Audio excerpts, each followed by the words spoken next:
So on behalf of EPRID, the European Platform Against Religious Intolerance and Discrimination, welcome. And also on behalf of the Baha'i international community, welcome to our office. So as you know, EPRID is a platform which gathers around 10 different European organizations which work on freedom of religion or belief. So I will list them. We have Association Internationale pour la Défense de la Liberté Religieuse, AIBLR, the Baha'i International Community, Christian Solidarity Worldwide, the Conference of European Churches, the European Evangelical Alliance, the EU Office of the Church of Jesus Christ of Latter-day Saints, Mensen met een Missie, Middle East Concern, Open Doors International, and the QME, the Vietnam Committee on Human Rights. So as you know, it's been 10 years since the Council of the EU adopted what is known as the EU guidelines on the promotion and protection of freedom of religion or belief. And well, now we know the importance of this document for a variety of institutional actors, member states, of having such a document that provides guidelines and tools that help implementing this fundamental right. Now that 10 years have passed since its adoption, it's timely to review its implementation, efficacy in protecting those who are faced with discrimination or who are persecuted for their belief or their religion. So in the light of this 10th anniversary, EPRID has organized different initiatives. We had a series of informal roundtables and interviews with key stakeholders and actors in the field of FORB that lead us to today, which is quite timely because the 24th of June was when it was adopted, exactly 10 years ago. And we'll have the opportunity today to reflect on the impact of the guidelines and identifying best practices and offering recommendations for the years to come. So we'll have two panels, as we know. A first panel that dear Francesco will present now, and then the second panel will start at 3 p.m. So I give the floor to Francesco. Thank you, Sina. It's an honor for me to moderate this panel with our two distinguished guests. And without further ado, I would proceed in the interest of time in their introduction. Dr. Ganea, the UN Special Rapporteur on Freedom of Religion or Belief, will speak first, and she will be followed by Mr. Frans van Dele, the European Commission Special Envoy for the Protection of Freedom of Religion or Belief outside of the EU. So I will introduce Professor Ganea. On 1st August 2022, Ms. Nazila Ganea assumed her mandate as Special Rapporteur on Freedom of Religion or Belief. She is Professor of International Human Rights Law and Director of the Masters in International Human Rights Law at the University of Oxford. Her academic work has often connected with multilateral practice in international human rights law. She has contributed actively to networks interested in freedom of religion or belief and its interrelationship with other human rights, and has advised states and other stakeholders. She has researched and published widely in international human rights law and served as consultant to numerous agencies. Professor Ganea, your time. Thank you very much. I think essentially that's UN and biography speak to say that I'm old and I've benefited from working with many of you over the years. It's a real pleasure to be here. I will be the warm-up act to then for you to have the chance to hear from the special envoy. And indeed, it's wonderful to be able to mark this 10th anniversary. Last week we were talking, and it seems that EPRID doesn't have a birthday, or has a contested birth, but it's good to know the exact dates. There was a bit of contestation over 3 years as to when it was born, but it's good to know that the birthday of the EU guidelines are concrete, and we are marking that occasion. So 10 years since the adoption of the EU guidelines on the promotion and protection of freedom of religion or belief. I see many faces who were undoubtedly contributing 10 years ago as well. this seems to be a field where once we get the taste of the importance and the gravity of the challenge of freedom of religion or belief, we often don't give up this arena and continue to try in our small ways, in whatever platform and avenue we have, to advance this human right for all. The guidelines, as was mentioned by Sina already, guidelines can be a touchstone for us to measure where we are at, where we came from, and where we are going. And where did the mandate come from? If I start there and move on more to the guidelines and collaboration. The mandate was really born 37 years ago. And it was, in a way, you could consider it a concession to the fact that the UN was not able to adopt. There was not enough consensus between the state members of the United Nations to adopt a binding treaty on freedom of religion or belief. But as a number of people have argued since then, although we don't have a single treaty totally dedicated to freedom of religion or belief, we have many standards and norms upholding it. And it has been argued that we have the body of law that has been clarified by activists, civil society, and academics around the world that carry the weight of a treaty, not in legalese, but in practice. There is clarity as to the contours of freedom of religion or belief. It is highly contested. It is not a lived reality in many parts of the world. Nevertheless, you know, if one was fair-minded, one would recognize that the parameters and the contours of freedom of religion or belief are well understood. I've suggested that the mandate has already recognized that we have freedom of religion or belief in terms of Article 18 of the Universal Declaration of Human Rights and the International Covenant on Civil and Political Rights. We have the General Comment 22 on Article 18 of the ICCPR, already 30 years old, but still very pertinent and still very much a challenge and a roadmap for us moving forwards. But we also have non-discrimination on the basis of religion or belief that takes us much further than the Article 18s, because when there are violations or targeting or stigmatization or exclusion on grounds of religion or belief, it doesn't only endanger our freedom of religion or belief rights, but all rights are potentially at risk.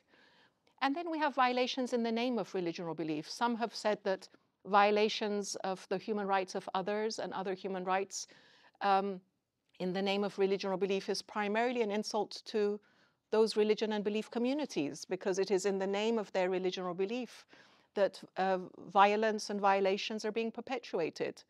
Nobody is saying that it is always easy to advance all human rights simultaneously, but that holds true of other rights as well, not only of freedom of religion or belief plus other rights. So violations in the name of religion or belief, I think, could quite rightly be understood as part of the arena of freedom of religion or belief. And indeed, you know, as the mandate, we engage in communications that are, for example, making, I don't know, the freedom of movement of women restricted in the name of religion or belief, and other rights as well. So if we look at the mandate practice over since 1986, when the mandate was created, we get quite a picture of the contours of freedom of religion or belief, even from these reports. The special procedures, that is the body of some 45 thematic rapporteurs and 14 country rapporteurs, have been called in the UN as the eyes and ears of the UN human rights machinery.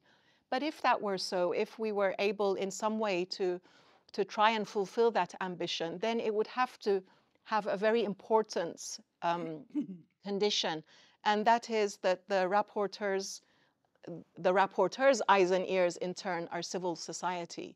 If it wasn't for civil society, then the mandates, whether thematic or country, couldn't fulfill anything of their ambition, you know, whether it comes to when we are at the country level and writing a report on a particular country mission, all the engagements before, during, and after to give us, you know, the real on-the-ground reality of that freedom.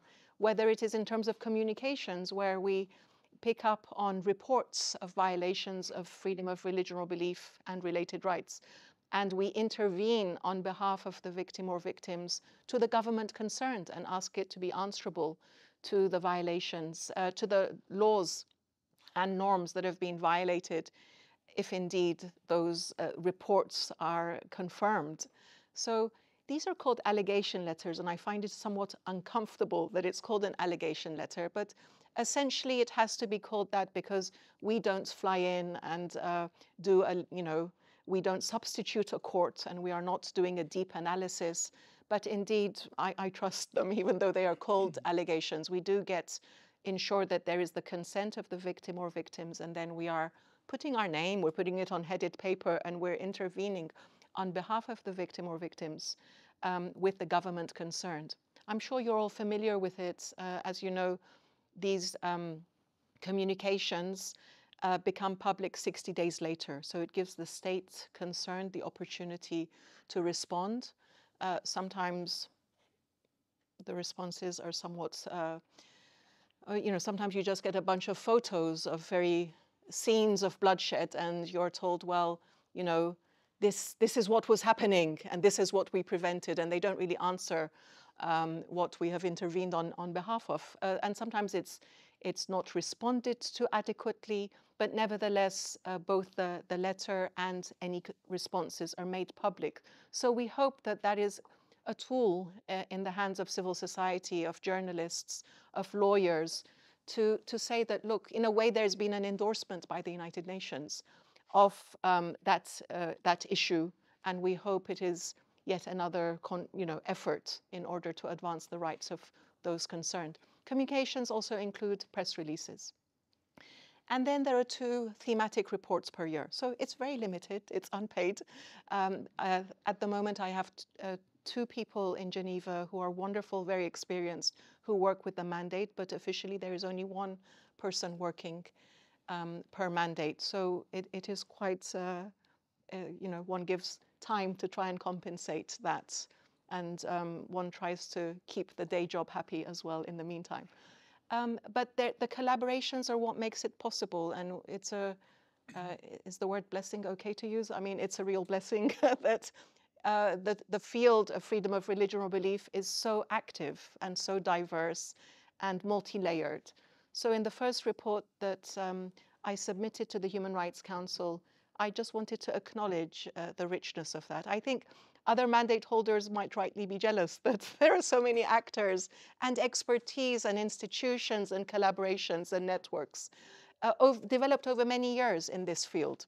And I think some other mandates are a little bit more lonely. But if the mandate is able to do anything, it's because it can put you in touch and can benefit from your work and try to amplify those that you are in touch with and their cases. So the first report tried to capture the landscape of freedom of religion or belief. I'm sorry that sometimes decades, if not centuries, of your work were reduced to 1 footnote, but 10,700 words gone through copy editing becomes shrunk further and further. But I hope, if I haven't acknowledged it here, I hope you still feel acknowledged. But sort of that is the, one question that report asked was, how come there are so many more actors, but we in some ways, we are becoming even more aware of increased violations around the world. So one response, it could be that we're more aware of the violations. It could be that rights holders are becoming more aware of their rights. But also perhaps it's a signal to us to work together more closely, to sequence better, to coordinate better, to collaborate better, to create more awareness, to work more at the grassroots in order to advance this right, hopefully further. So the next report is precisely a perspective from the grassroots. That when we are a person or persons at the grassroots, who are the actors that inhibit or facilitate our freedom of religion or belief rights? The council officer, the teacher, the business, the ombudsperson, the National Human Rights Institution. It's not all about dialogue, and it's not only about the Ministry of Religious Affairs. one has to also acknowledge that ministries of religious affairs or interfaith dialogue are not always advancing freedom of religion or belief. That is not their objective, is not to advance the human right to the enjoyment of everyone to freedom of religion or belief. So one of the suggestions, this is a sort of a preview before October, one of the suggestions is indeed that perhaps it would make sense for there to be a national focal point on freedom of religion or belief at the national level. That I'm not saying all objectives are freedom of religion or belief. There are other objectives in the field of religion and belief, but nevertheless, we should be mindful also of these obligations. So that's something of the mandate and what I hope sort of touches on some of the objectives of the EU guidelines. But let's move on more concretely to the guidelines from 2013. The guidelines commit the EU to encourage the extension of invitations for country visits by the mandate. And I've had one country visit so far, and I found out that indeed the encouragement of the EU ambassador and the EU to allow the visit of the special rapporteur was helpful to make sure that it happened. Not I know that that's only a beginning, John, but also to visit Gabao on the east of the country, the first time that any special rapporteur has been allowed to visit. That required a whole other permit and 8 months of persistence. We weren't able to meet officers from the province, governmental authorities, but nevertheless, because of the briefings we had had previously, we were able to confirm a lot of the things that had been reported to us and just sense the atmosphere and the violations at hand and underway in that part of the country. And it's very curious terrain on freedom of religion and belief. The reports will be due to the Human Rights Council, as all country reports are. Secondly, the guidelines commit the EU to encourage cross-regional support for the mandate. Thank you. Even with visits, 2/3 of the countries of the world have issued standing invitations, but good luck to you if you actually want to secure an invitation. And there's only 2 per year. It shouldn't be problematic. But, you need one human rights officer in Geneva purely to follow up on trying to secure these 2 visits. It's really time consuming. So all supports warmly welcomed, including the cross-regional. And they state that the EU will continue to build on the recommendations of the mandate holders. Indeed, the recommendations of the mandate holders regarding thematic issues and country reports are still highly pertinent. There was the UPR of Pakistan recently. You look at the recommendations by past mandate holders, if you do a scan of past reports over 36 years and just the word search of Pakistan in those reports, you find that most of the issues are still pertinent. Some of them have even been aggravated. Certainly, we looked very carefully at the previous recommendations to 4.5 years ago, to the UPR of Pakistan on freedom of religion or belief, and all of those issues were still pertinent. I mean, on the one hand, we need to do better. We need to seek to leverage and to gain access and convince and persuade. But, in very tangible ways, some of those recommendations are still very much alive and relevant still today. And I hope the thematic ones might be as well. My purpose in the report to the General Assembly is to open up the debate a little bit. So yes, states have obligations and they have responsibilities and should be answerable. But, so do the NHRI, so do the ombudsperson, so do the federal authorities. And perhaps we can have more interlocutors and leverage. So, if we're not getting through to the state officials at the international level or the national level, maybe there can be trainings at the NHRI level or municipal level, because in the most inhospitable of environments, there are still good actors, even whether working for government or non-government sector. And we need to reach them and empower them as well, whether quietly or, publicly. And in the most hospitable of environments, there are also pockets of restriction and violations, even if they don't always capture the attention of the press and our attention. I'm going to end with some words that might sound like yoga. Obviously, you can see that I don't practice yoga, but otherwise I would be fitter. But if I could share, deepen, broaden, and stretch. We need to do all of these. We need to deepen our work and ensure the enjoyment of freedom of religion or belief at the grassroots level. We need to broaden our understanding of freedom of religion or belief, make other actors less scared of this, as it being an emotive, sensitive, or problematic right. It is part and parcel of our human rights and our reality. And we need to stretch ourselves to taking on additional responsibilities in terms of supporting, reporting, and reaching out. So on that, I will end. Thank you very much. Thank you.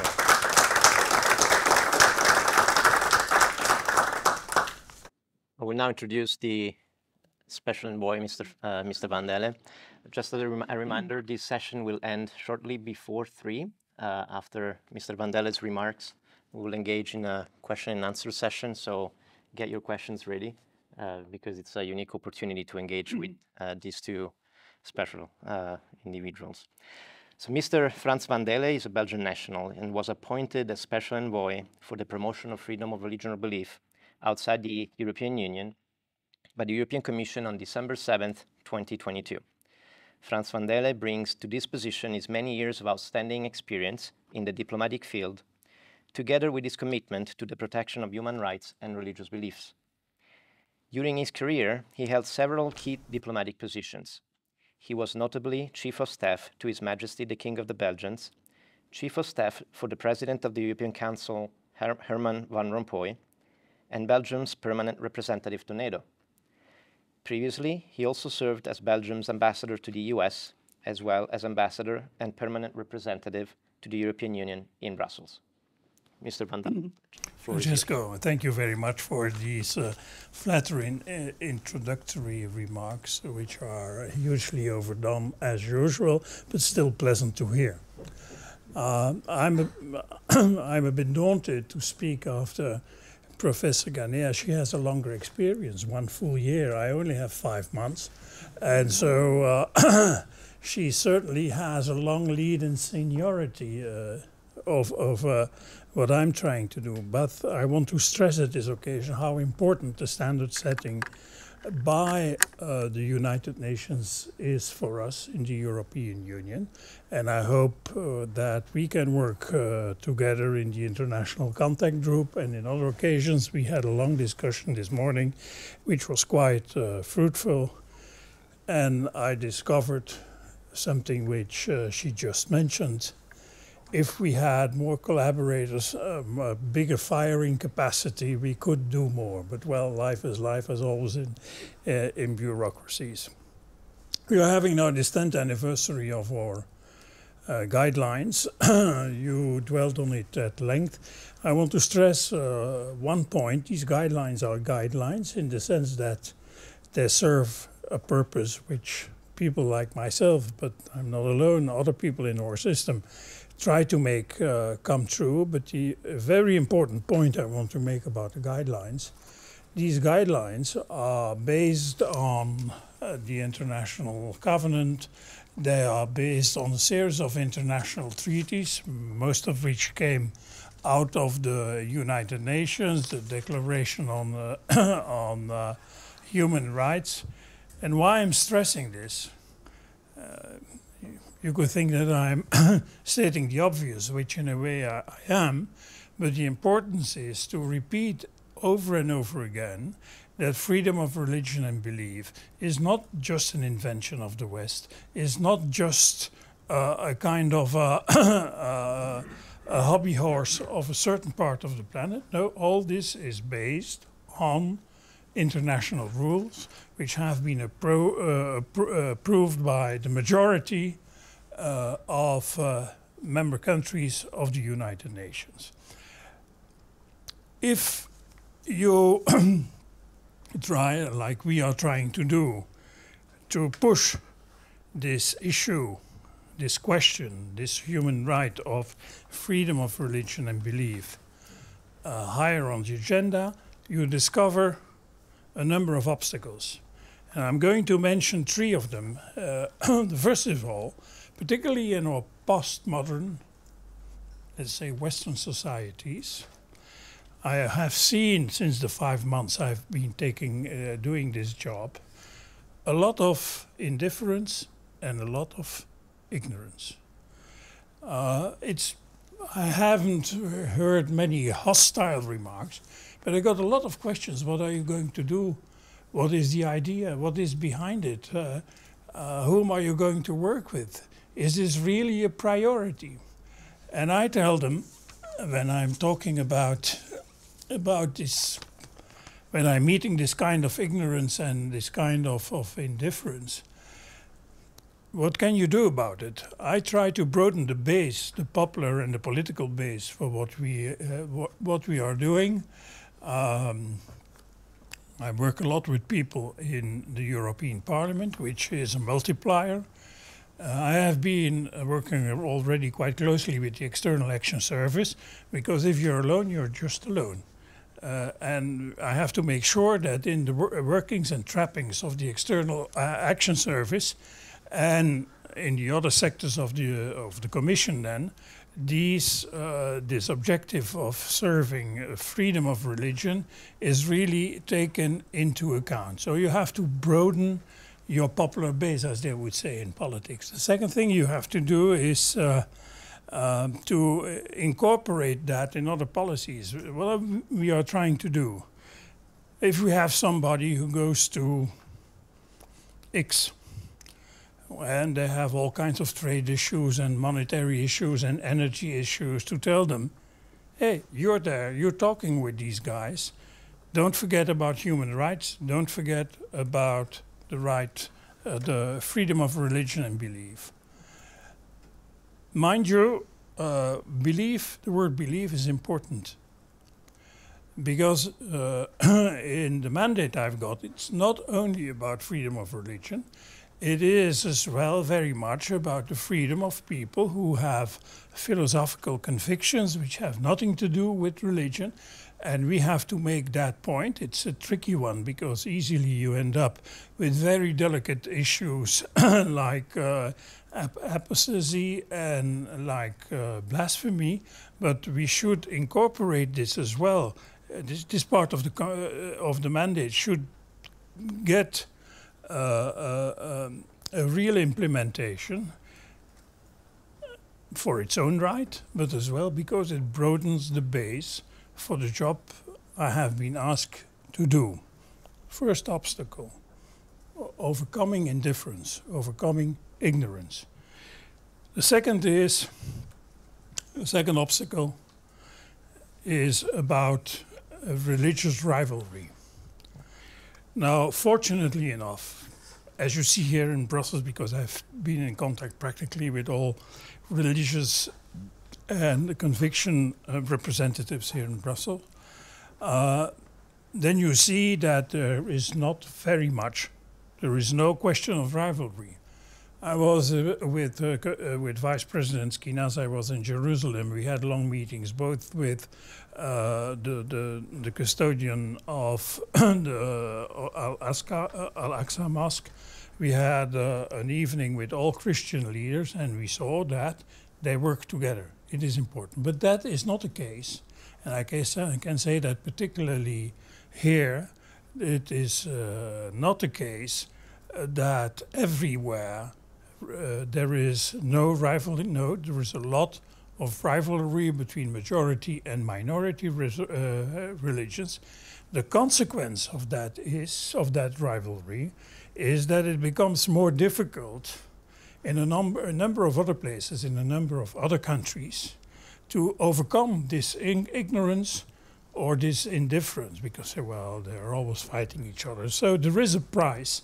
If somewhere a religious rivalry erupts, then there is a price to be paid in terms of defending freedom of religion.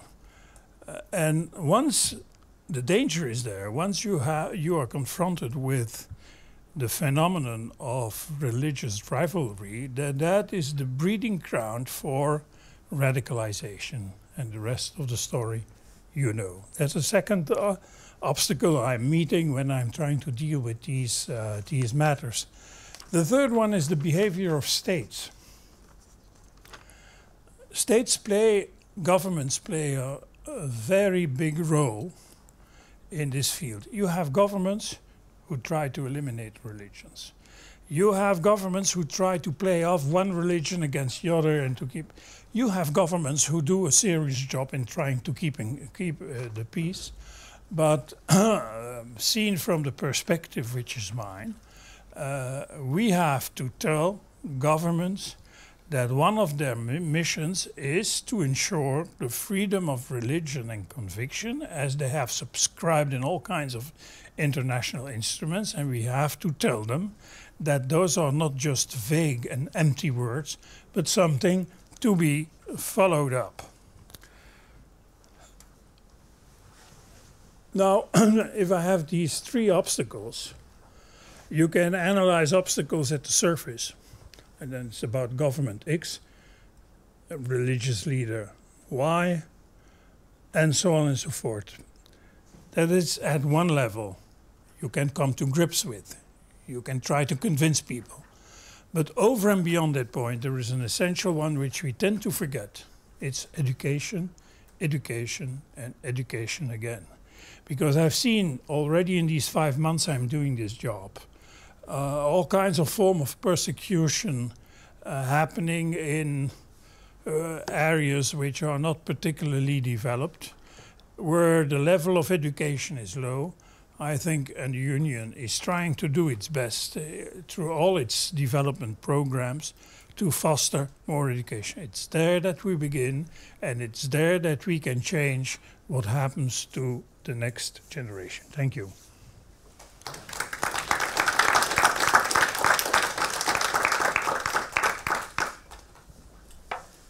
Thank you, Mr. Van Dele, and thank you, Professor Genea.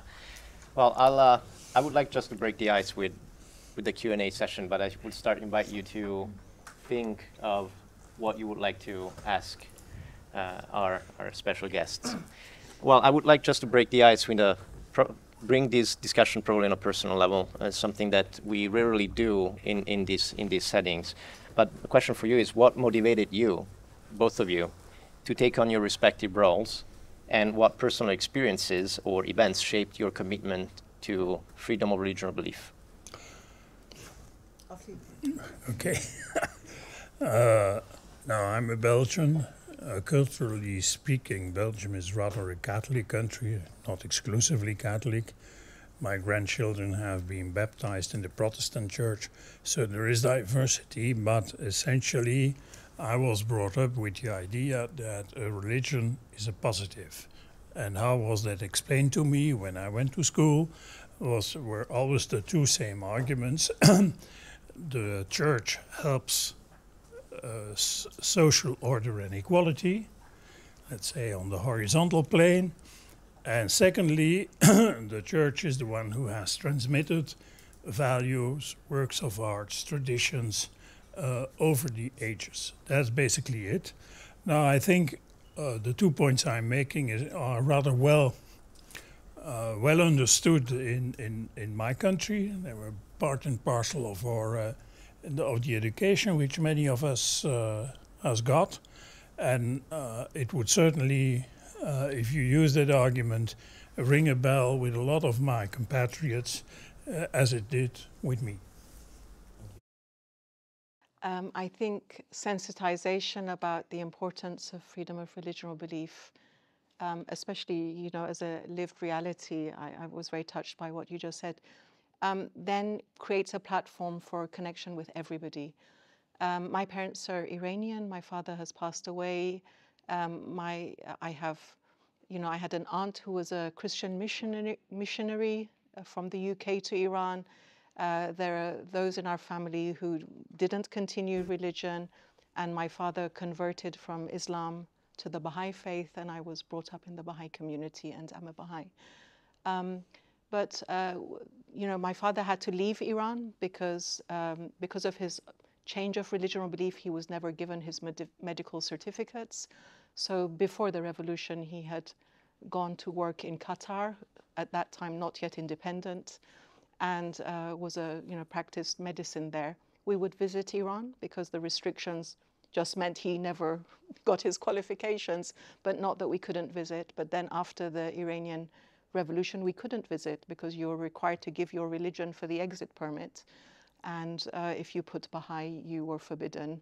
And of course, a worse fate may have followed you. I wasn't touched immediately by the killings and torture and, you know, throwing out of civil service and university of the Baha'is, because we had left some 15 years before the revolution. But of course, family members were caught up, Muslim family members as well as Baha'i family members and friends. You know, my friend's uncle was killed. Last week we were remembering 10 Baha'i women who were killed in Shiraz. I had friends who knew father and daughter. At some point, Mona and her father and family lived in Qatar, and she was killed as a 17-year-old in 1983 for being a Baha'i. So it became very real. And in Qatar, Baha'is are also discriminated. So I sometimes, it's not a good joke, but sometimes you have to joke to survive. I said that, you know, luckily I didn't take persecution and discrimination with me when I moved to the UK, but of course, everywhere in the world there are violations of freedom of religion or belief to a greater or lesser extent. And this all shapes us and hopefully can be a platform for us to embrace and contribute to others. One of the issues I want to address in a future report is migration, displacement, and freedom of religion or belief. Many people turn to exploring or deepening their religion or belief when they are displaced or world crises mean they need to seek asylum. So there are many aspects of this. The history of religion and migration are intertwined. You know, it's, you know, the call of religion and the birth of a religion has often gone with the determination to bring the news to others. And so, you know, these are topics that need more attention, and I hope I find myself moved to tears regardless of which community or issue or country I'm dealing with, because it's just so real. Thank you. Thank you for sharing this more private aspect of your experience. One last question before I open up to the floor. And it's something that you already both touched, but I wonder if there is anything else that could be added. So the EU guidelines includes clear commitments, as you said, to work with the United Nations. And in particular, I'm quoting, the EU will ensure that freedom of religion and belief remains prominently on the UN agenda. Or, another quote, the EU will further strengthen its cooperation with the Office of the United Nations High Commissioner for Human Rights and the UN Special Rapporteur on freedom of religion and belief. Again, you already mentioned some of them, but how do you see this collaboration developing in the future? And if there is anything that you see that can be improved? I think Raphael is is one of the entities that bring these commitments to life, and I understand it's 25% of his time. So it's certainly a busy agenda, and I'm very delighted that the special envoy is now in post, and so that will add weight. But you know, this will be a work in progress. We're talking about many EU levels and actors with various priorities. We had a very real conversation earlier. But I certainly, I got my first country mission with the help of the EU. There are side events that the EU hosts. So, you know, it's tangible. I'm hoping that that experience can be broadened to other regions like the African and Inter-American system of human rights. But there's a lot to be done, all the way from Brussels to the world over to make it a higher priority. So please, you know, I think the work of civil society in Brussels will keep us all real and push us forward. No, I think that it's very good that we are talking to each other, that we have this international contact group, so that we can ally to the extent possible the positions we take, the visits we make. There is, of course,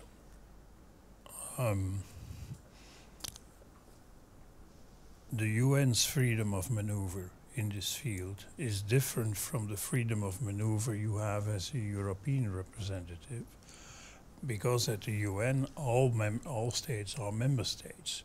So you have to navigate different waters from the waters I have to navigate. But as long as we see eye to eye and that we agree on what we are trying to achieve, then sometimes somebody can be in the lead or a bit less in the lead and vice versa. And then you have to adjust your tactics to the terrain. But essentially, and I can say that confidently after the discussions we had this morning, that on the essentials we are basically driving in the same direction. Again, tactically there may be difference between the UN and the European Union, and the way you play the game can be different from one organization to another. Thank you. Well, let's open the floor. If you have any questions, please raise your hand and then state who you are or which organizations you are representing, and please keep your question short so that we can allow more. Okay. John. John Kinahan for Forum 18 and member of the OSCE panel of experts on freedom of religion or belief. You've both touched on the importance of cooperation. Mr. Mandela, you point to the kind of negative consequences of not cooperating. And of course, that's something that is very much a theme within the guidelines. So I wonder whether you could unpack a little bit more about cooperation, particularly not so much with governments, with intergovernmental organizations, which clearly is a key part of both your roles, but also in terms of the broader range of actors identified in the guidelines. So civil society actors, women's organizations, religion or belief communities, and so on. I wonder whether you could unpack perhaps some good practices, good examples, and points where you think work needs to happen in the future to make it better.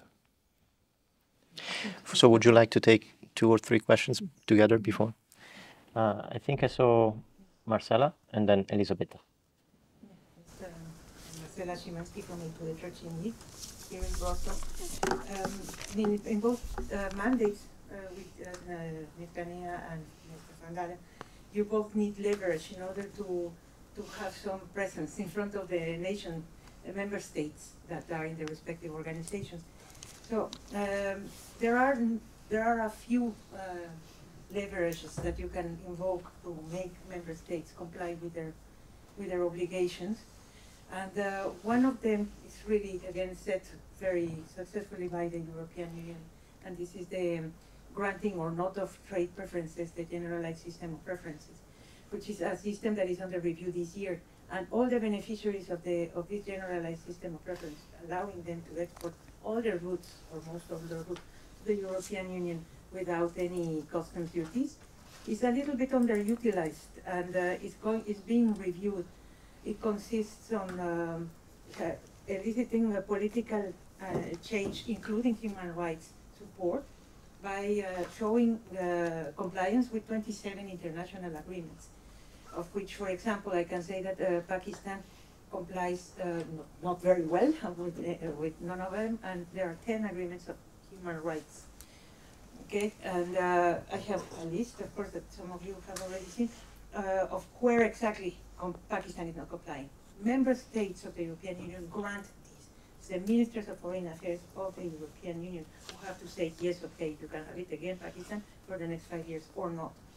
So it is really one of the few moments in which the European Union can tell something, dangle something of high value, 5 billion euros, in front of a non-compliant nation. So I think that in the United Nations, it is also possible to have that kind of motivation available, but I really don't know. So this is something that I would like to have your comments, if possible, Ms. Gania. Thank you. Elisabetta Kitanovic, Conference of European Churches. The question for both of you. On the basis of which criteria do you decide to take up on your priorities in terms of the content of certain fundamental rights linked to freedom of religion or belief and country priority? Thank you. So these 3 questions, do you have any preference on which one you'd like to answer? So the first one, for example, is cooperation with a range of actors that are identified in the guidelines. Maybe Mr. Van Dalen? Well, there are basically internal cooperation, and external cooperation. Internal cooperation, I mean I have stakeholders and I have shareholders. What do I mean by stakeholders? You.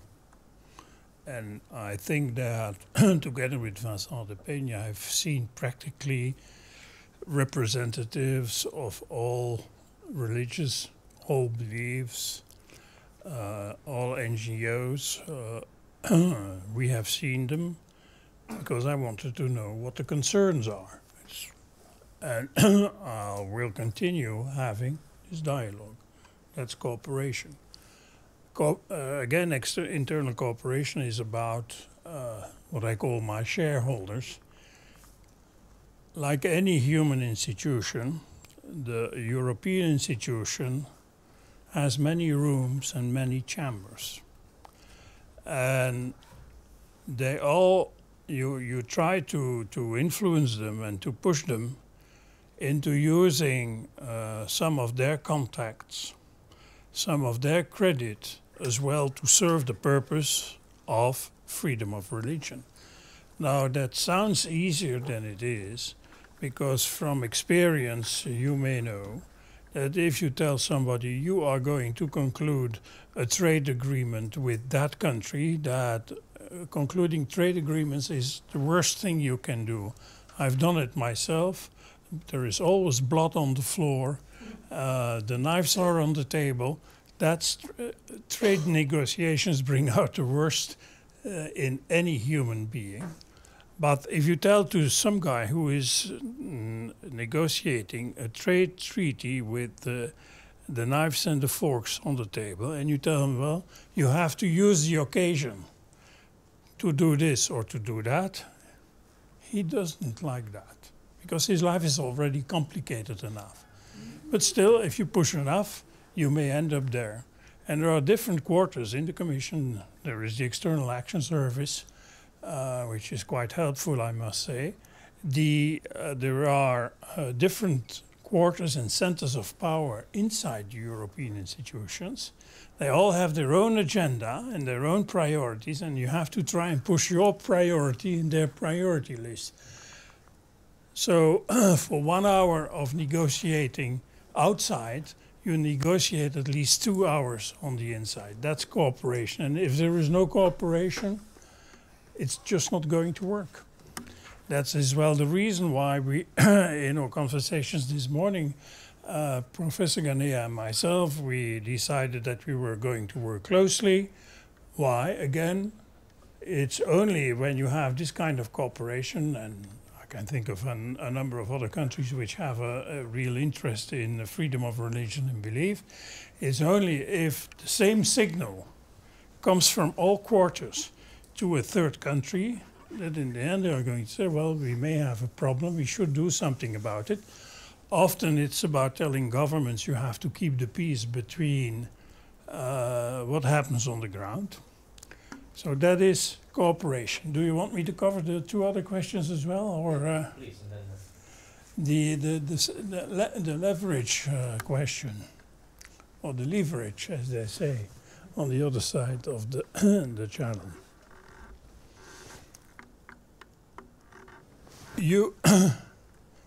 If you want to influence a country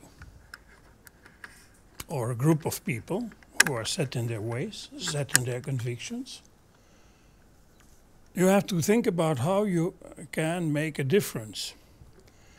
If you start threatening them with whatever up front, then essentially you are making the conversation more difficult.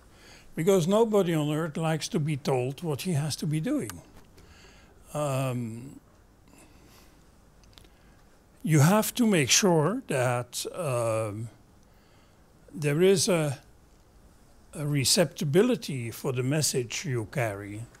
And often difficult messages are best brought in the first instance rather discreetly.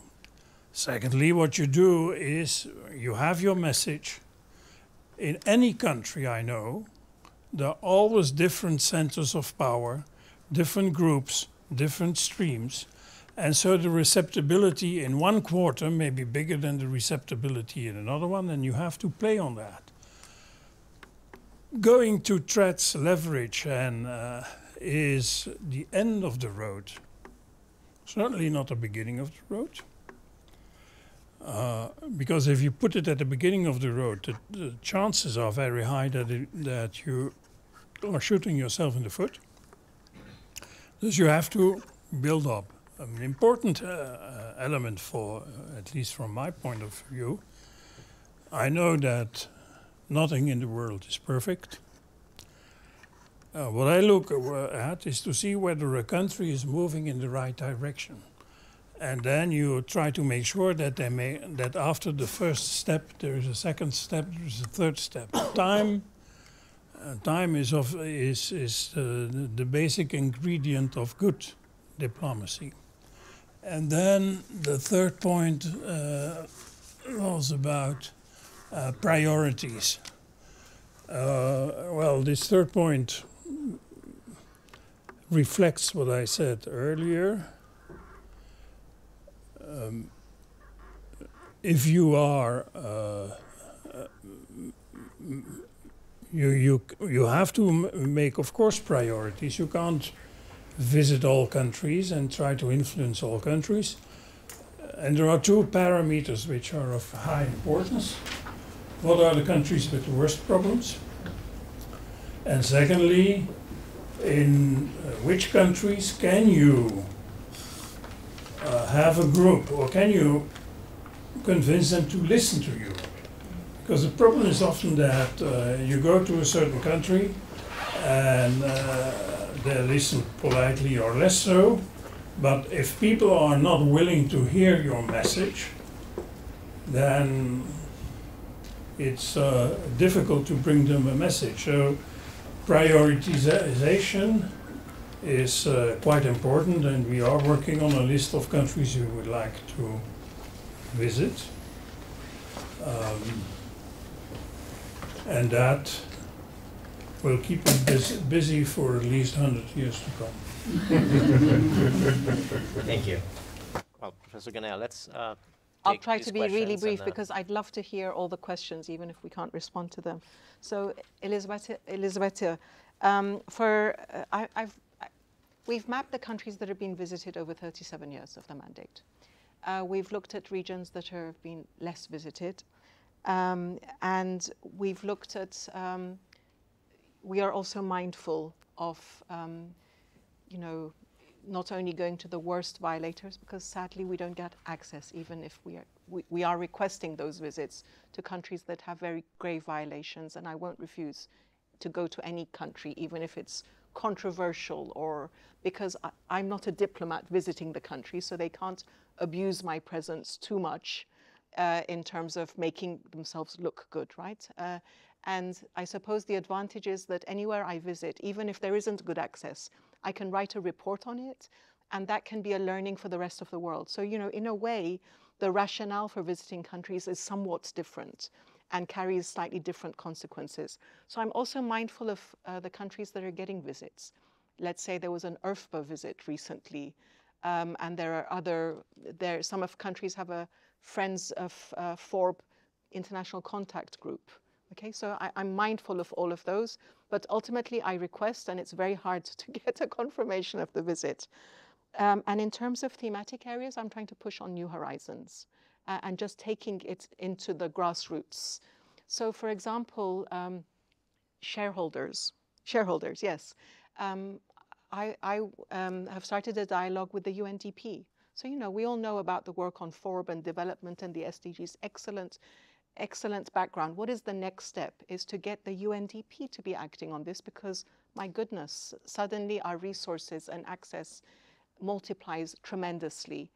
I've started a dialogue with the UNHCR. I don't want to promise a lot, but at least there's a channel. I want this mandate to have a channel with the African Union and the Inter-American system. It's about time that, you know, we need to go beyond our comfort zones and keeping ourselves busy in the FORB world, of which there are many, and they're exciting, to engaging others. IPP FORB is now in touch with IPU. Again, that really magnifies their powers and access enormously. What are the levers? So the reports of the mandate might be helpful for others to argue for sanctions or to argue for trade or otherwise, but the mandate itself doesn't have that power. I think another horizon is security. This mandate and the mandate on upholding human rights whilst countering terrorism needs to work much more carefully, because it's in the name of national security that religious and belief minorities are hounded and surveilled, if not tortured and killed all over the world. So there are worlds that we need to move into much more tangibly in order to magnify the effect of many FORB violations around the world. And John, the cooperation at the country level of the country visits and the EU office supporting it or having briefings in country and facilitating things, the side events, the EU hosting them, and these visits annually to Brussels are well established. We need to think about what next and try to make it more dynamic within the limitations that we have. Thank you. Well, I mean, I think it's a unique opportunity to have the two of you together in Brussels, and we started late. So I would say, if you promise that you can ask a question very quickly, I mean, a short question, you commit to a short answer, then I could probably take one question. Please, Paolo. It's a request for comments. It's always refreshing and assuring. It's the second time I hear the special rapporteur talking and differentiating the fight for FORB and the interreligious dialogue, and stressing the first one. And in fact, what we see is a strong promotion on interreligious dialogue in many places. And we know that sometimes dialogue is not to press on religion, on FORB. Now I would like to have your comment on that and why you are stressing that so many times, because for me it's very refreshing. We've had at least 130 years of experience for interfaith, interreligious dialogue. What is the 2023 version of it? How is it different to the 1890s? And I totally agree with the expertise that you share, Special Envoy, that as long as things are moving in the positive direction, then we need to encourage the steps whilst not forgetting the standards and whilst recalling the standards and where the objective is, because it's not, I didn't make you ratify the ICCPR, you're bound by it. So in an interfaith dialogue, I want to know, what is your plan for the next dialogue to include more, to deal with more real issues? There was a wonderful sharing from the Special Representative on Anti-Semitism. She said that when she holds meetings, she puts community members along with the envoys. That's such, have we ever done that in an interfaith dialogue? You have the government of Azerbaijan, you have the delegation of Azerbaijan with 2 or 3 members of civil society of Azerbaijan, encouraging them. I am going to suggest this to the IPU, so that, when you have the delegation, as long as it's not going to lead to reprisals, of course, but, to encourage the reality check, because how many times are we going to go to a conference and hear that it's perfect everywhere? It's just so tedious. So perhaps I'm emphasizing it because it gets so boring. And sometimes interreligious dialogue is just the right thing, and it's purely formal and it's very much symbolic. But sometimes symbolism is just what we need. But what do we do after symbolism, the year after, 4 years? I agree that we should allow the ingredient of time. But there must be a direction of travel rather than purely going for the 1890s model. We're not doing that in any other arena of life. Mr. Bandala, would you like to add? Yeah, no, I completely agree with what Professor Ghanea said. Well, with this, we would like to thank our special guests for their contributions to this conference and to our celebration of the guidelines. And let's do this with a round of applause. Thank you so much.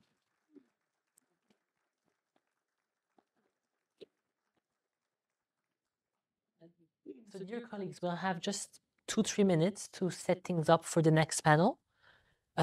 So you have 2-3 minutes free. And for those who want, you have also the guidelines printed in English and French there.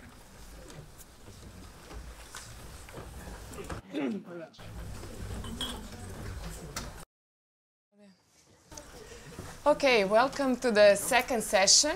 So after the introduction of 2 great speakers and the discussion previously that we have, from the institutional point of view, from UN and the European Union. So in the second session, we are going to have the input of practitioners and also a dear colleague from the European External Action Service. So on the second panel, we have very experienced advocacy colleagues, Anastasia Hartmann from Open Doors International. Welcome to you, Anastasia. Then John Kinahan from Forum 18. Welcome to you, John.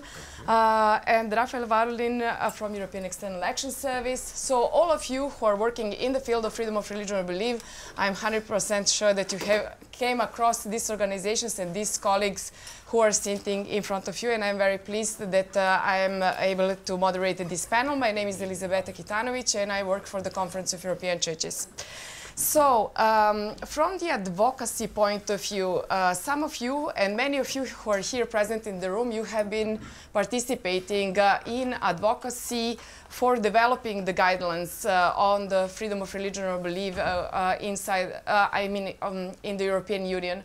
And some of us, we very well remember that many years back, we have been also underlining that we need also internal EU guidelines on freedom of religion or belief. But first, it was easier for the European institutions to start with external point. And this is how we came, let's say, to this point that today we celebrate the 10th anniversary of this document. And it looks like yesterday we have this discussion about our beginnings, shaping this document, how this document basically should come into being.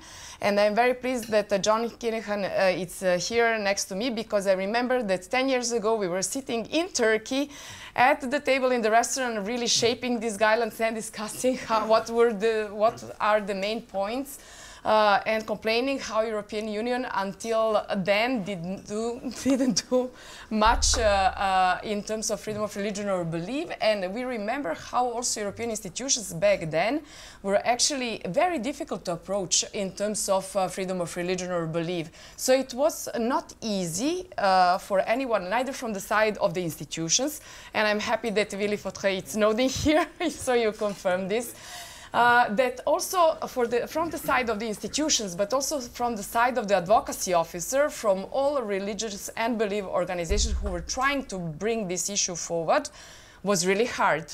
So it was difficult, let's say, to open the door. 10 years later, we are here discussing this issue.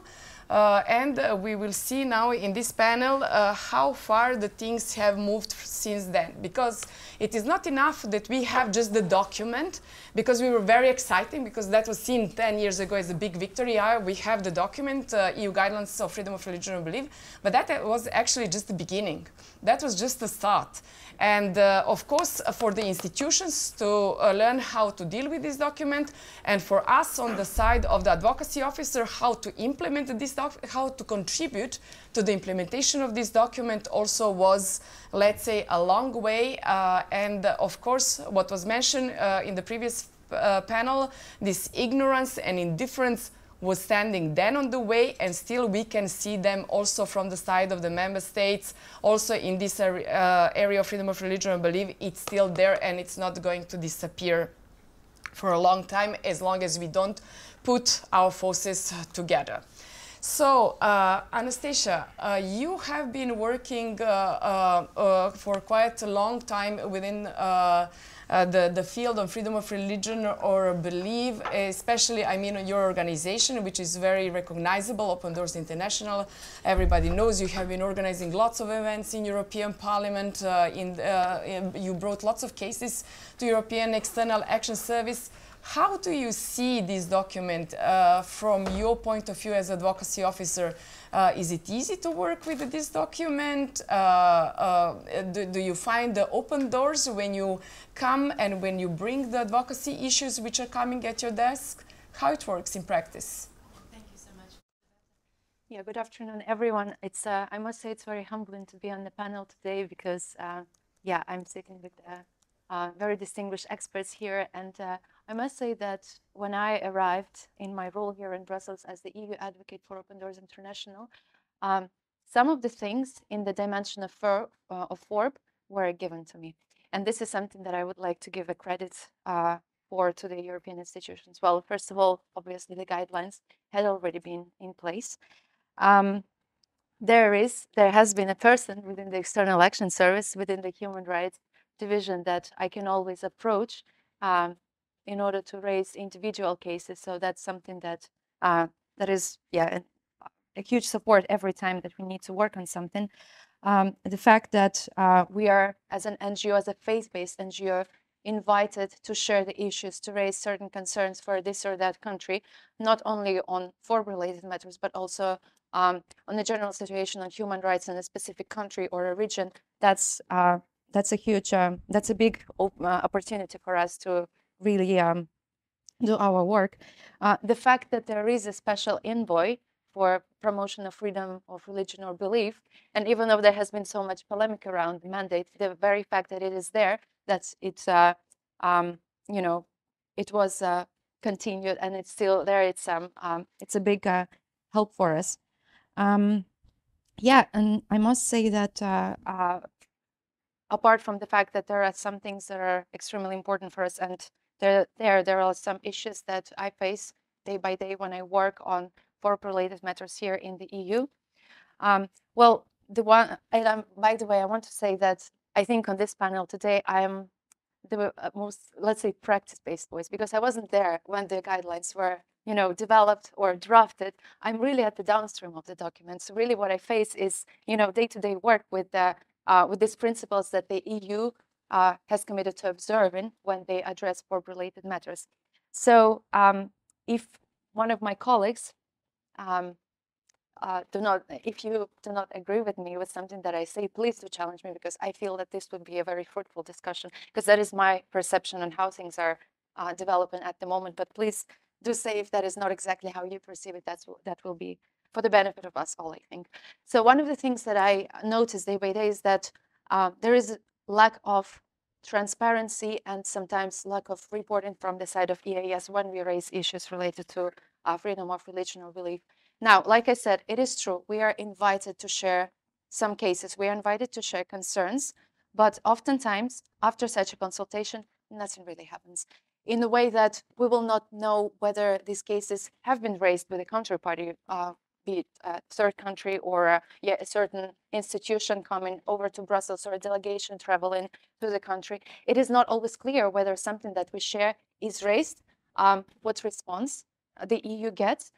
And I must say that on the one hand, it's just difficult in terms of operative point of view, but it's also a little bit discouraging, because you never know whether the work that you have done is actually, you know, productive. So this is one of the concerns. I do appreciate that sometimes there is an issue of, human rights dialogues are very high level and some details cannot be shared, but this is just something that I would encourage EAS to do, always give some kind of response to NGOs. This is what has been raised, this is what we discussed, and this is the response. Actually, the response part is the key that we would like to hear. So that's one of the challenges. Then on the topic of the guidelines themselves, what I find quite difficult is to address the systemic issues. It is relatively easy to raise individual cases to EAS. Rafael is always so helpful in putting me in touch with EU delegations, with country desks, to raise specific cases, to communicate details, and on those details, the EU delegations will normally follow up and I will get a response. But when we talk about some systemic issues in certain countries, for us, it is very difficult to work on them. But then I find the same difficulty when I address the EU institutions. We just over a couple of weeks ago, we had a discussion about the Sahel, and Rafael asked me a very legitimate question. So we have seen communications from you on this country or that country, but now we are talking about, was that Burkina Faso and Mali? And I don't think that we have seen any specific cases that you communicated to us. Well, but that is the problem. There is no specific case that we can communicate. It's really a very systemic communal problem oftentimes. And when I look at the guidelines, I see all the actions that the EU can take in order to raise some issues, in order to, you know, make statements. But I struggle to understand what is it that I can recommend as an NGO to the EAS in order to address very systemic problem. We are talking about a very complex violence when it comes to the Sahel, as I mentioned, as a very specific example. So that is just something, I don't know if I can consider it a gap, but indeed there is discussion that can take place as to how we actually promote the, work on the guidelines in order to, address the systemic issues. So those are maybe two issues that I can leave out there for now. Thank you for the answering on the first question. John, from your side and your long-standing experience in the advocacy, when you see the guidelines, you have been participating in contributing to the development of its concept and so on. So what are the challenges that you have been encountering? Okay, well, thank you for reminding me first about the restaurant. All I say is that the combination of Irish and Serbian in Turkey, it's bad. Okay. So, moving more seriously onto the guidelines, there were, I think, a couple of points about the history of the guidelines, how they came to be, that are worth our recalling. Firstly, there was the creation of the External Action Service itself. That certainly changed the dynamic for relations with the European institutions, because there was a part of the European institutions that was specifically interested in third countries. Secondly, one of Raphael's predecessors, there was a really excellent French diplomat, Jean-Pierre Bonvin, appointed to the post. And he was very frank and open and admitted when he came into the post that he had no previous background with human rights, thought he wasn't sure what this is, was there an issue at all? What opened him to thinking, okay, maybe there is an issue, maybe the guidelines are something to work on, is him coming across actual details of FORB violations and being able to relate those to the wider picture of human rights, to the wider picture of the societies that he was dealing with. And so was born the cooperation between European institutions, between civil society organisations, people like myself and others around here, to work on the guidelines. What I'm saying is that the guidelines were firstly an example of cooperation between the institutions and civil society, rather as is reflected in the text of the guidelines, and they were informed by actual, excuse me, I think we should have rules on photos. Yes, yeah. Thank you.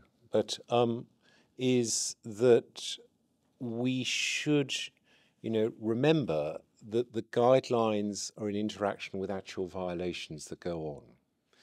In 2016, then there was a civil society organisation, the Swedish Mission Council, did a survey of Swedish mission embassies and talking to Swedish diplomats to see what the effect of this had been. And what they found was very interesting. What they found was that where the embassy had a good awareness of the FORB and wider human rights situation in their countries, then the guidelines were used, they came alive, as it were. And so there were concrete things. Now, sadly, as those of us who've seen assessments of human rights situations within countries, or FORB situations within countries, they're not always very good. They can be quite inaccurate. For example, one member state that shall be remain nameless, was their assessment was summarized to me by another diplomat from their foreign ministry as in Tajikistan, FORB is absolutely fine, they've all got mosques, that's it. Inadequate is a very diplomatic way of describing that. That's something. Now, this doesn't just affect FORB, it affects other rights too. Another member state that at one point was making a great play of having a feminist foreign policy gave an assessment of women's rights within Azerbaijan, which placed great play on the wife of the president, who apparently was an actor doing absolutely everything. She was certainly raking in an awful lot of money from everyone, for sure. But it totally failed to address issues of domestic violence and abuse and the way in which male police officers violently broke up a demonstration calling for Azerbaijan to sign the Istanbul Convention on preventing and countering violence against women. What I'm saying is that often the quality of monitoring analysis can be low, and this does not help the guidelines come alive. Now, it should also be said that one of the issues around monitoring analysis and around the quality of that is the resources around it. Typically, within a delegation, within an embassy, the person tasked with doing this will probably be fairly low within the delegation. They will have multiple calls on their time. They'll be expected to not only human rights, but a broad range of other things. They are going to be a really busy person. And that also applies, as we know, here in Brussels. You know, it's not something. There is a real absence of time, and so this makes it very difficult. So I would suggest that one key issue to be addressed is how assessments, how monitoring analysis is arrived at. So the guidelines foresee, still cooperation with civil society organisations, with others. I would suggest briefly 3 components that might improve this. Firstly, then it's important to have a focal point, and I would suggest that this be a burden sharing as well between member states and the EAS, for each state where we know that there will be human rights assessments called for by the very broad range of European institutions, the centres of power, as Franz Dehler referred to them, that engage with those countries. So rather than multiple actors trying to produce their own assessments, which sometimes will be okay, sometimes not so. For example, some of the assessments produced in relation to GSP, and I think the EAS deserves credit for publishing these assessments, actually. You can see they can be rushed. You can see the person compiling them is under pressure. They've got a lot of things to cover.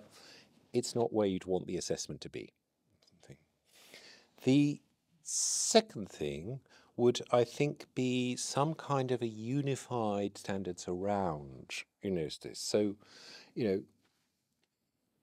around how one assesses sources, how one assesses information, how one brings it together. And the third thing I would suggest is both review and dissemination, possibly by the use of a confidential expert group to review something where the assessment should be behind the scenes, not to go public, before, and also focus on how do the institutions access information? How do they access reliable information? Because, there are all kinds of reliable outfits out there. I would hope Forum 18 is one, but we're not one of many. Officials are not going to have the time to review all of the field. It's just not going to exist. So how do we make it a unified assessment which we know is reliable, available? And if people in the European institutions, including in the delegations, have access to reliable information on the FORB and other human rights situation within societies, anecdotally, it would seem that's where the guidelines can start coming alive, because they are good.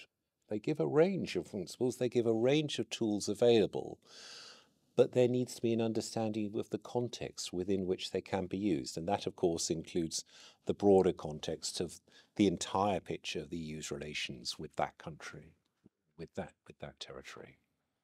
So that's what I would say would be the kind of obstacles, and I would suggest the opportunities, because this is something where we have some good tools, we can get better. Thank you so much, John, for elaboration and these recommendations. So we turn to Rafael. We have been, all of us who are working in advocacy, knocking on your doors many times, and we have found always open doors. I just confirm what Anastasia was saying. Absolutely. And also lots of help and goodwill and lots of energy and encouragement from your side. So what kind of challenges do you encounter in your work? Because when you come, when we all come to you, you're one person, and we are a little bit more many, come with different priorities, with different countries, with different individual cases, expecting, based on the guidelines on this one document of few pages, that all these cases will be resolved, successfully resolved. And then what Anastasia said, well, you know, how do I report back? What is the follow-up? What is the impact? Because also in the civil society organizations, you know, like there is much more awareness of human rights. And also we are asked back inside by our structures, what is the impact of your work? What is the impact of working on these cases? And sometimes we have to say, well, we didn't sell 10 cars or 10 cars and so on. We didn't solve 5 or 10 cases because these are long-term cases, very complex, as it was said, and so on. So, and of course, we say, well, the problem is in the institutions. They didn't respond. We don't know how they deal with the cases, and so on and so on. So how do you see this issue from institutional point of view? Thanks a lot. A lot of things, and thanks for, first of all, for the kind words of cooperation, but that's not me personally, that's also our institutional duty. I will highlight maybe a few challenges that we face in general when we advocate FORB, and then, I mean, some of you pointed human resources, you pointed transparency, so I will try to have a word on that, and also maybe highlight some, maybe also, I don't know if successes, but opportunities. First of all, the guidelines. So they are 10 years old. I personally joined the position 5 years ago, so I've seen a little bit of development, and I followed on the development from inside. First thing, they are really useful for a series of key things. They are a commitment from the EU to act. So of course, a lot of you have been knocking on doors of delegation. When you knock on the door, they tend to answer you, I think, or they have to answer you. So I know sometimes you came back to us in HQ, and you can always do that. The delegation is not answering, and we can push the delegation to act because that's a commitment. The second thing, it really gives to any newcomer in the institutional landscape a clear idea of what are the priorities. And I think, you know, diplomatic service, there's a lot of turnover. We are not academic experts with 15 years of experience in research or 20 years. Even myself, I worked before in human rights. I never worked on FORB. Absolutely not. And after reading the guidelines, in 1 hour, you know where we stand for. Then you have to, of course, develop a little bit of more knowledge, but it's a key document for that. And then it's also a protection for any person coming in position, trying to have a weird idea of what could be FORB according to him or her. I mean, what we stand for is, right, you know, to believe, not to believe, to change religion, etc. It's not about the political priority of an individual. So I think for that already they are of success. Then on the challenges, and I think I've been coming to a lot of conferences, and first of all, I want to thank you all for, you are making lively this agenda. It's only possible because you come with cases, with country situations, even if challenging. Without you and your documentation will be very hard to be as, I mean, trying to be as comprehensive. But I'm often asked, what are the challenges to implement the FORB guidelines? And I think the first question is, what are the challenges of implementing any human rights policy across the world? Because sometimes we miss a little bit what's the global picture. Some of you know it, but first, shrinking space across the world, not only for faith-based organizations, for any NGO, for any human rights defenders. Then the challenge, it was mentioned about the special envoy, the challenge that's human rights a Western value. We have colleagues in Geneva, New York. They are always challenged on that. We have colleagues working in Sub-Saharan Africa in other delegations. They are constantly challenged and increasingly more over the past years. So human rights is your creation, etc. And we have to remind that they are not, that even their states are state parties of things that sometimes they design as well. And there are challenges about the universality. We knew the push of certain countries in the UN fora to say, just come here, we discuss economic and social rights, we don't discuss civil and political. So that's challenging landscape for all of us. Not only those working on FORB, and then there are, of course, new threats that are emerging. Digital and human rights, I think, is having an impact on all kinds of human rights, surveillance and so on. So these first are the global challenges, and it's not easy right now to be the EU in international fora, in our bilateral diplomacy. It's harder probably than 15 years before, and just we have less like-minded as well. Before, I will not necessarily name the countries, but including in the BRICS country, you had countries that were strong like-minded in the multilateral fora. It's less the case. So it's not a big picture, but we need to find new allies and new like-minded in UN, at the UN, and I know the UN Special Rapporteur deals with that on a daily basis. That's the reality. Then specific challenges about FORB. and you know them, but of course, and it's a little bit what are the systemic issues and why it's difficult for us to go beyond individual cases. There was, of course, the post-11 September narrative on securitization of FORB. That's national security concern when you discuss religion, in particular in certain regions of the world where they are very concerned about terrorism. It's very challenging. For a lot of other countries, it's challenged their national identity or national doctrine more than other human rights. I mean, discuss maybe sometimes, even if they are connected, LGBTI rights issues, safety of journalists, they still crack down, but they don't link it to their national identity. So that's a little bit challenging. And then, on the more systemic issues you mentioned, in so many countries, there are white persecution against minorities. Why we can't do only, sometimes we can't use our human rights tool because it's more about conflict, it's more about humanitarian relief, it's about programming a basic functioning of the justice system, impunity. So it's wider than just there is a community persecuted on religious grounds. What you can do, because either the state structures are very weak, it's a conflict situation. You have a lot of non-state actors, so it's systemic issue, and it's not only by discussing with our traditional human rights tool. We need money to rebuild the justice system. We need the humanitarian relief. I mean, in a massive scale. So that's a little bit a few challenges. Then there are two challenges on TRI we act upon, and they are more linked to internal things. First is the challenge, and I saw it still when I came 5 years ago, the knowledge, internal knowledge about what is FORB, what are the challenges. And I think even 5 years ago, you had some people, you raised FORB, and they were not sure it was something that it was a political priority, etc. And I think we have managed to act upon this challenge. We have, as you know, lots of trainings, and so on. And really, over the past years, when I discuss with any colleague in Hanoi, in Islamabad, in Lagos, in Abuja, sorry, they know that FORB is an issue. So they don't always know how we have to enter it, but they acknowledge that. So that's a first success. Then, of course, two other things. The difficulty sometimes you have actors coming with an agenda, discussing FORB with a delegation. But when we analyze the track record of these organizations, they have an unclear agenda on gender equality, on LGBTI rights, etc. It doesn't help them to get their cause across an EU delegation.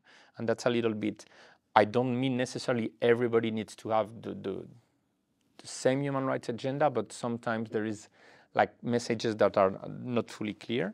And then human resources, you pointed out. And you say, John, so often the person dealing with human rights is quite low on the delegation. And I will argue it's not necessarily the case, but it's true that they have a lot of work. Because often in small delegations, you have two persons on the political section. So basically, the person dealing with human rights, climate change, is the chargé d'affaires, so it's number 2 in a delegation. Only on human rights, you have 13 guidelines, plus emerging priorities, healthy environment, digital. So imagine all the FORB organizations reaching to a delegation, you can multiply that sometimes per 15. All the space, the dialogues, the cases, you multiply them by 15. So, and we burden share with member state, but that's a huge challenge. I mean, the human resources for sure, and that's something that I mean, yeah, that's the reality on what we act upon. I don't know if I have a few more minutes. So I have acknowledged a lot of the challenges, just to highlight some of our actions, and you know them. I will not go too much into it, but of course we have the statements, in particular for international days and so on. We had the human rights dialogues, which are, I mean, we don't always get impact, but I think they have the merit of raising the issues, legislative concerns, individual cases, and we always have, for these ones, we have debriefings, official debriefings, systematic debriefings, not for all the ad hoc communication between delegations and CSOs. All our action at the UN fora, of course, support to the UN Special Rapporteur, side events, resolutions, also work with the OIC, very important to work with other regional groups. And actually our work at the UN fora, it's not always strictly related to FORB, but by working on country resolutions, we got commissions of inquiries running on Myanmar, for instance. We had the MMM with Syria. So we are working on operationalizing mechanisms that are investigating human rights violations that will serve in the future for investigation. So it's not direct impact of our FORB guidelines, but it's still something to raise. Then it's our support to FORB defenders. I'm still surprised, and I told several of you, we still get only a few requests per year for the safety of FORB defenders, and we get every day for safety of journalists, for LGBTI rights defenders, etc. So we don't know if they go through their community, the religious communities to get support, or that this information does not always reach us. So that's, I'm meaning for the emergency support of Protect Defenders. And then, of course, I mentioned we have the programming. Our colleagues at INPA that are working, that have a new call for proposals running soon on programming, and all the link with trade. That is something else. Maybe we can discuss it later. So maybe to finish with before answering to a last question, on a few successes and challenges, I think we manage a good awareness inside the system of what is FORB. Again, the issue of so many priorities to deal with is not always easy to, as you said. We have so many requests on myself, because I have several files as a division, then as diplomats in the field. The EUSR, Gilmore, also when he goes to a country visit, he has so many issues to deal with. So we try to prioritize, but we will always disappoint a little bit CSOs, but even those working on any field, because there is a limit of issues we can raise. This is true, but at least there is good awareness. I think we have success at the UN fora by supporting the mandate of DSR, by shaping the narrative, I think, with the side events, and as I said, also with the commissions of inquiry and other mechanisms, having a lot of language. We have always at the Human Rights Council, we are spearheading country resolutions. It's the case right now in Geneva, so we will continue to do that. On individual cases, I think sometimes a few successes, and then. Yeah, what remains the challenge, I know, more systemic issues, systemic persecution, and legislative changes. When there's a new legislation on FORB, we don't always manage to push a government to revert it. We always call for UN expertise to come into the picture, or OSCE expertise, but it's still a challenge because of a series of the challenges that I flagged, the human rights challenges at the beginning. And we try to raise it consistently, but also for our colleagues, sometimes in delegation it's not easy to keep raising it, and you don't always see the success. And then when there is a legislative change, you were asking what's the indicator of success. I mean, we never know if it's because the EU, the UN, CSOs pushing, probably because of all of us pushing together. So it's a bit hard to measure, but we can consider that in a few occasions we managed to have legislative changes. I have many, but I think we have to keep it here for allowing a bit of questions. Sorry for being a bit long. But, Thank you, Rafael, because these are very complex questions that I think we can discuss for days, and unfortunately we are very much limited with the time. So we have still 10 minutes, and I would open the floor for the questions to our distinguished guests here, because there were many more stakeholders here in the public who have been engaging, contributing to the drafting process of the EU guidelines on freedom of religion and belief, and especially also from humanist side. I just need to say that, because we have been working, all of us together, simply to bring this process and that we could also celebrate today the 10th anniversary. So the floor is open, so if you have any comment or any contribution to make. Yes, Alina, please. Hello, good afternoon. I'm Alina Portaru. I'm working as Senior Counsel for ADF International. I have a question on the implementation of the guidelines. So if we look into the text in Article 70, it says that COHOM will evaluate the implementation of the guidelines 3 years after the adoption of the guidelines. Now, we're here celebrating 10 years, and the question is, what is happening with those reports? Obviously, there is no public report. When we were trying to discuss with institutions, they said it was too sensitive to do one global public report 3 years after. But are you aware of any such report happening either publicly or privately, just to keep it cyclically, not ending 3 years after? Thank you. Rafael, this is the question for you. I was rereading the article. I should know them by heart, but it's not the case. So practically, first, we go to COHOM every year for every guideline that we have. The ones on freedom of expression, the ones on FORB, the one on human rights defenders, and so on. We go every year to COHOM. We prepare a non-paper.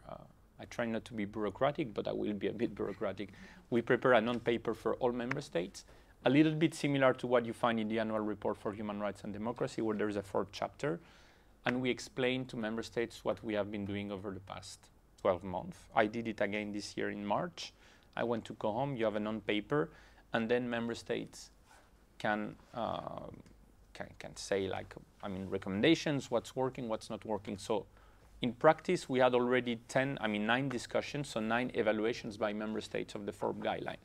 And you can really try to speak to member states. They'll say, look, we don't need to reinvent the wheel. We will not touch the guidelines. The text is good. We are implementing some actions. And of course, we could improve on certain, like, let's say, raising a few more country situations, etc. But it never came from member states themselves to come to say we'll do a more thorough review, also because they have busy agendas actually, but they don't think they need a deep analysis on that.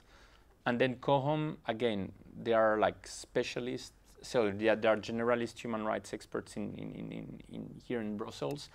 It's maybe not up to them to conduct this kind of evaluations. But again, we discuss every year with them.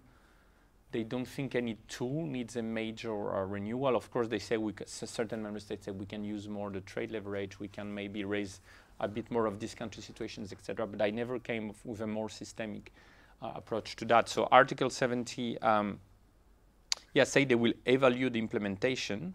But then, if I'm not wrong, it doesn't say that they will present a kind of a public text, etc. So in practice, they do it. And then we had discussions in the past where we asked member states to submit their, their best practices and what were the policies they were implementing. So we had this discussion, and at some point, we had also a COHOM task force, which was like the member states that were interested specifically, more specifically on FORB, to exchange on a few country situations, etc. And we did that two or 3 years ago. But since then, there is not. There hasn't been any meeting of that. Thank you so much. Last round for questions. Okay. Oh, wow. We have to. A reflection. On the one hand, a part of the stories I heard today were extremely positive, extremely enthusiasming about the rise of more interfaith dialogue, more interreligious respect, more initiatives that foster friendship and respect between the religious and non-religious communities all over the world. But on the other hand, I also heard moments where we referred to the rise of a more conservative, polarized society, where maybe far-right ideologies would intertwine with religious ideologies and forcing up some religious, rather conservative rules to the entire society. And I think that also within Europe, but also outside of Europe, we have enough examples about states where only one religion is recognized by the state, have preferred relationship with the state, and therefore all the other religious communities are being technically discriminated and persecuted upon. And so I'm wondering to myself, and with the experience that you guys have, if we would have to, how should I say, to strengthen, to maybe not rewrite, but to add up to the system. I heard the special envoy, His Excellency Mr. Van Dalen, say that when there is a state relation, a state religion, we observe that now more than half of the countries in the world have a state relation, a state church, or a state religion, would it be thinkable about, how should I say, about boosting up those guidelines and maybe proposing a system in which not one religion is giving the possibility to rule over all the other religious communities in any country? I don't know if it's a bit too exotic or eccentric as a theory, but I think you see what I'm going at. Yes. Here in Belgium, for instance, we have 6 or 7 religions recognized by the state. Everybody's treated equally. I think there's more countries in the world where religious communities are have some sort of possibility to be treated equally. That's basically where I'm going. I would like to ask and suggest. Thank you, Ivan. And Arie, please. Yeah. Okay. My name is Arie Pater. I'm working with the European Evangelical Alliance here in Brussels and the International Institute for Religious Freedom. John, you had interesting recommendations to have a focal, or you were calling for a focal point on freedom of religion or belief. Or particularly on particular country situations.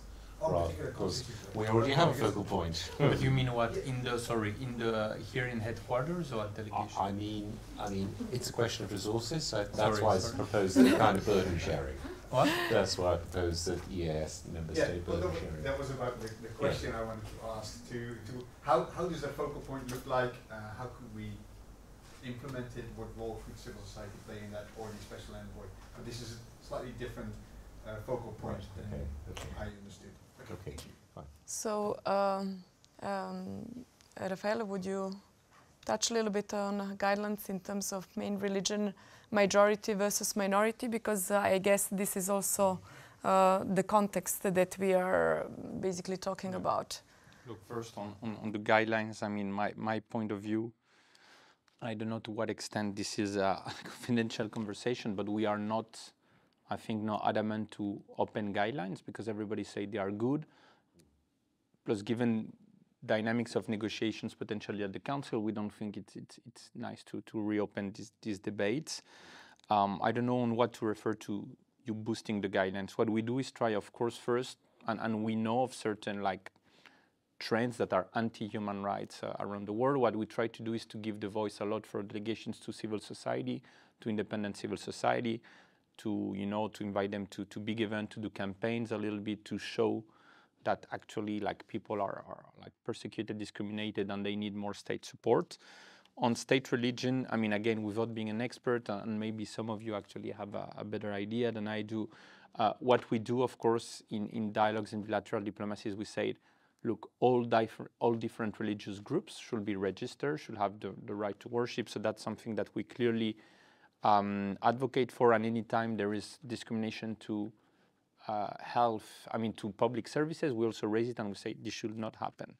We go beyond the fact, as you were mentioning when we discuss with certain countries, that these people have either churches or synagogues or mosques. That's fine. No, we go beyond. Like we see issues, and often we have to focus larger than the three Abrahamic religions, which is some countries sometimes they come with defensives about just these three religions, and we say, well, there's wider persecution. But what I wanted to say is we really ask for registration for everybody and non-discrimination. On the constitution per se, first, again, I don't know if we have the capacity, but we don't enter necessarily the issues about you should amend your constitution and change that because it's often linked to national identity. So really go with the basic, with change your basic laws to allow that, to ensure that nobody is discriminated and everybody is registered. So that's a little bit our entry point at the moment. But Thank you so much. And John, in 2033 focal point will look how? Okay. I want to pick up briefly on something that Rafael said, but I will answer your questions, okay? All right. In terms of registration, and I think this also picks up on your point. I'm sorry, I've forgotten your name. You did. Okay, Vincent. Then registration in international law is about providing legal personality. It's a good thing, right? It's the thing. But there are many states, as indeed the guidelines foresee, when they refer to the EU, challenging states where registration systems are used as means of state control. And pretty much all the states Forum 18 looks at, from Belarus all the way through to Kazakhstan, they all use registration as a system of state control. There are huge obstacles placed in the way of religious communities who want to get registration. There are often unspoken requirements, like cooperation with the secret police. Similarly, there are, religious groups that don't want registration. They want because they perceive that in their context it leads to state interference. So, and this is coming back to your point, Ivan, about state religions, is in states where the state wants to be in control of all of society, they quite often will have their preferred religion. This can take the form, say, in Belarus, of the Belarusian Orthodox Church, which is very closely supportive of the regime and very hostile to people who are Belarusian Orthodox who oppose the regime and protest against regime violence. Or it can be, say in Central Asia, the spiritual administration of Muslims in whichever the 5 states it is, which is controlled by the state and is very much an instrument of control. And also including repressing those within their faith who have a different view, want to see human rights, want to see others respected, or just simply want to practice their faith in another way. So I think, because the picture is very complex, although in an ideal world, if we were designing a constitution from scratch, we wouldn't want to have this religious community is favoured. But such things exist. So what we need to do, I think, is to focus on enabling each person and each community to actually be able to exercise their freedom of religion or belief. And that, of course, includes those who are newer or who maybe have a longer existence, but who want to get organised at a new point. Briefly to reply to Ari's point, something about focal point, I think firstly it's a question of resources, because it doesn't make a huge amount of sense to designate a particular focal point if it's this person is already overloaded with lots of other things. So I think it's about addressing the issue of needing for there to be a unified, reliable source of information about the FORB situation, and indeed, as you rightly pointed out, the other guidelines as well, the other human rights within a particular state. That's something we need. It's a basic tool, a basic building point, and sometimes we don't have it. So I think your focal point question, Ari, it revolves around resourcing, it revolves around unified understandings as to how we measure human rights within the states. It revolves around how we assess assessments and how we check that these are reliable, and that also will lead to transparency, to enable there to be feedback from other actors who may not be internal, but may have something to feed in. Thank you, John, and thank you for the questions. Rafael, last comment? 30 seconds on that. In certain countries, what works, burden sharing between member states and delegations work either by topic or by geographic area. And I follow also Latin America on many aspects, and I've seen many delegations where Germany follows more torture prevention, another country follows violence against women, another human rights offenders protection, and there you really have each member state having somebody that is a bit more of a specialist. Like during their time they stay in position, they report, they analyze a little bit more the request for trial monitoring, and they propose initiatives for member states. And then you have also, in certain countries, each member state or delegation can follow on a particular region, state of the country, and that works as well. So of course it cannot be replicated everywhere. Central Asia, you work on that area. In certain countries we have EU delegation and 2 member states. So that has limits, but that's something that sometimes could be, of course, envisaged, including for FORB. Well, we came to the end of this session. Thank you so much to all of our guests and speakers, to Anastasia, Rafael, and John. And of course, thanks to Baha'i International for hosting this event. And especially to EPRID colleagues from the Board of Coordinators, to Francesco and Sina, who have been preparing this. So thank you so much for coming.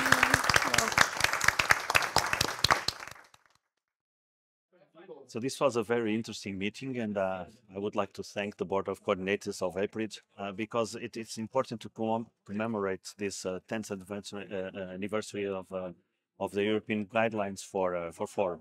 Especially what I take from here is the deep perspective, insight of the Special Rapporteur of the UN for FORB and the Special Envoy. It was important to hear from them the perspectives for the future too, but also to engage with all the stakeholders for FORB at Brussels. So these meetings are important not only because they allow us to meet together, but to go deeper on the thoughts and perspectives for the future, not only commemorating the past of these guidelines.